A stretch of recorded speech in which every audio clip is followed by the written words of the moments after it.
ভক্তিময় জীবন গড়ে তুলতে আজই যোগ দিন গৌড়ীয় মিশন পড়াবিদ্যাপীঠের অনলাইন ও অফলাইন কোর্সে। এখানে স্তোত্রপাঠ, করতালবাদন, সংস্কৃত শিখুন। বিস্তারিত জানতে আজই আমাদের সাথে যোগাযোগ করুন। নমস্কার, আমি সোহম সেন। আমি বর্তমানে রবীন্দ্রভারতী বিশ্ববিদ্যালয়ের সংস্কৃত বিভাগের MA প্রথম বর্ষের ছাত্র।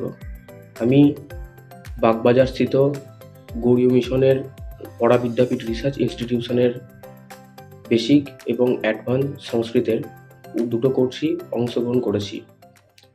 ওখানকার দক্ষ শিক্ষকদের শেখানোর কৌশল এবং ওখানকার মহারাজদের সৎ আচরণ উভয়ের প্রতি আমি অত্যন্ত কৃতজ্ঞ এবং এই কোর্সটি অংশগ্রহণ করে আমি অত্যন্ত উপকৃত হয়েছি এবং সকল সংস্কৃত অনুরাগীদের কাছে অনুরোধ জানাচ্ছি এই কোর্সে অংশগ্রহণ নেওয়ার। বিস্তারিত জানতে আজই আমাদের সাথে যোগাযোগ করুন।